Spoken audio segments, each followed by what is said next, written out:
Hello, welcome to Simply Liminal. My name is Stacy. This is my daily one card reading for July 12th.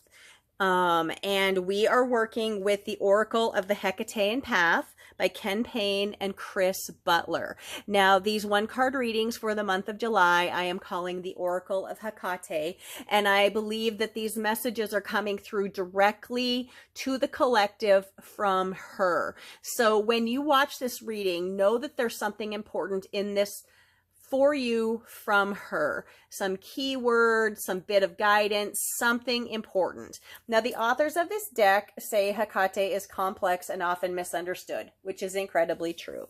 She is associated with being the torchbearer, a guide, a gatekeeper, a key holder, which was actually our card yesterday that came up, the Kaleidokos card. She is the cosmic world soul, which makes her incredibly special in so many ways that are too complex for me to go into right now. She is associated with life, death, and rebirth, and escorting people around to these things. She is a psychopomp. And for me, she is personally associated with the night, the crossroads, and magic, among many things. I felt her energy coming very strong at my summer solstice reading. The three things that we needed to initiate into the season all felt very strongly Hecate. So I use this deck for my 2-card readings for a week, which I do. And then I was guided to use this deck again for this 1-card reading for the month of July. So 3 is an important number for Hecate, hence I'm using 3 candles. I'm also going to shuffle the deck 3 times and then pick the 3rd card. Sticking with this theme of 3. I just switched my candle holders up a little bit. I wasn't using a candle holder, just my tea lights my first day. And boy, I just shuffled so hard, I blew my candles right out. So trying to avoid that. So you'll notice every day I do things just a little bit differently. Hopefully I've got my lighting okay. So we've shuffled 3 times. Now we're going to look at our 3rd card. There's our 1st card, there is our 2nd card, and there is our 3rd card.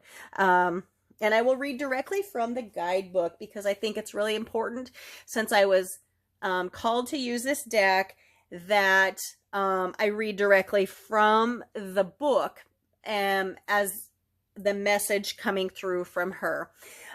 July is a special month for me. I was born in July. I love everything about July. And so I had no idea I would be doing these card readings for the month of July in this way, but it feels very right. And I am very happy to be able to help bring these messages from Hecate through to the collective. So let's take a look at what today's message is. We have the Melano card. This is dark-minded, and this is dichotomy, which kind of makes sense because a dichotomy is something that seems to be in opposites. And what we have here when looking at the image is we have half of the card is her image in white holding a black torch, her image in black holding a white torch. So opposites in this sense. And this message did come up for us.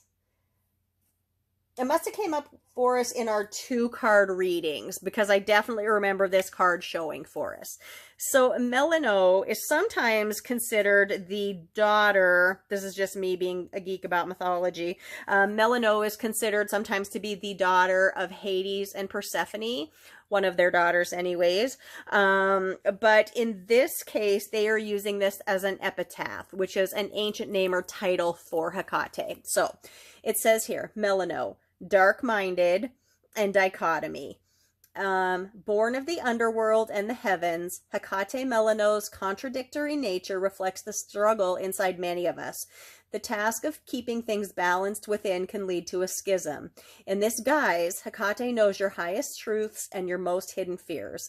Let her torches guide you through both sides of yourself, in the shadows and in the light. Hecate awaits those who seek the mysteries and is a guide and an matrix of all who approach her with a pure heart. So it's something that's pretty important. I know that everyone just thinks, look to the light, always behave that way, but there is shadow in all of us. We all live sort of in balance. And so it's important not to ignore that sometimes we do need to work with some of our darker natures, even just to understand why we act the way we do, why we overeat, why we have short tempers, why we want to go out and have too much fun sometimes. This is all part of our shadow work, and Hecate is very important when helping us with that. So I hope you found this reading helpful or connected with it in some way. I would love to hear what you're thinking about the reading. Again, our message today is Melano, and it is dichotomy. So opposites, basically, the dark and light within ourselves. So have a beautiful day. I will see you tomorrow for our 1-card reading through the Oracle of Hecate messaging. My name is Stacy. This is Simply Liminal. Have a wonderful day.